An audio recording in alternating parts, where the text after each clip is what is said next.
Hello student, তৃতীয় শ্রেণীর যে সকল ছাত্রছাত্রী রয়েছে, আজকের ভিডিওতে প্রথম পর্যায়ক্রমিক মূল্যায়নপত্র 2025-এ স্বাস্থ্য ও শারীরিক শিক্ষার বিষয়ে নমুনা প্রশ্নপত্র নিয়ে উত্তর সহ আলোচনা করা হবে। তোমরা প্রশ্নগুলো বাড়িতে প্র্যাকটিস করতে পারো, এখান থেকে কমন পেয়ে যাবে।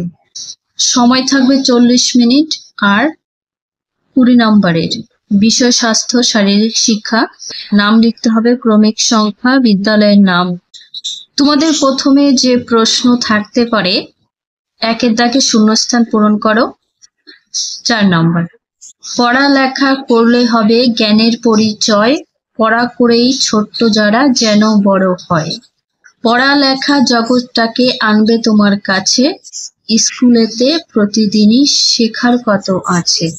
তারপরে 2-এর দাগে রয়েছে বাম দিকে স্তম্ভের সাথে ডান দিকে স্তম্ভ দাগ টেনে মেলাতে হবে। বাম দিকের স্তম্ভ এবং ডান দিকের স্তম্ভ কয়ে রয়েছে খাবার, তাহলে খাবারের সাথে হবে ঢাকা দেওয়া, খাবারটাকে ঢাকা দিয়ে রাখতে হবে। ক্ষয়ে আছে সুস্থ সবল দেহ, যোগাসনের সাথে মেলাতে হবে। গয়ে আছে বিশুদ্ধ, হবে পানীয় জল, জলটা বিশুদ্ধ হতে হবে। ক্ষয়ে স্নান, প্রতিদিন স্নান করতে হবে।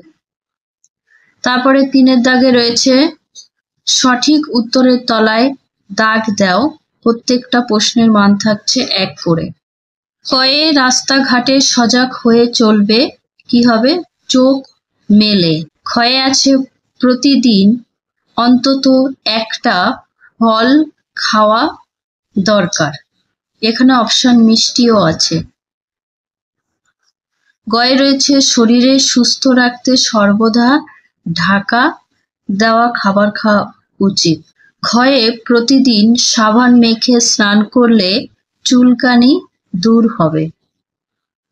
তারপরে 4 নাম্বার দেখব, নিচের প্রশ্নগুলির সংক্ষিপ্ত উত্তর লেখো, যে কোনো 4টি করতে হবে। প্রত্যেকটা প্রশ্নের জন্য থাকছে 2 নম্বর করে। ফার্স্টে রয়েছে 2টি ক্ষিপ্রতা বৃদ্ধির খেলার নাম লিখতে হবে, খো খো, ফুটবল এবং বাস্কেটবল। ক্ষয়ে আছে সকালে কোন সময়ে ঘুম থেকে ওঠা উচিত, আমি এখানে লিখেছি 5টা থেকে 5:30 হলো ঘুম থেকে ওঠার সময়। এখানে এটাও লিখতে পারো, সূর্যি মামা ওঠার আগে ঘুম থেকে ওঠা উচিত। গয়ে রয়েছে আমাদের খাদ্য তালিকায় প্রতিদিন কি কি রাখা দরকার, ভাত, রুটি, ডাল, মাছ, মাংস, শাকসবজি, দুধ, ডিম খাবার রাখা দরকার। এছাড়াও তোমরা অন্য কিছু লিখতে পারো। খ নম্বরে ORS, ORS বানাতে কি কি উপকরণ দরকার হয়? অরসিলাইন, 1 চামচ চিনি, 1 চামচ নুন এবং পানীয় জল দরকার।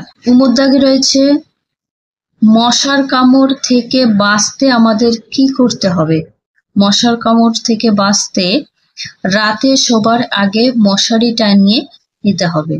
চয়ে আছে গোমুখাসন, যে আসনটি, এই আসনের 2টি উপকারিতা লিখতে হবে। একাগ্রতার অভাব, মূত্রদোষ এবং মনের স্থিরতার আনতে সাহায্য করে।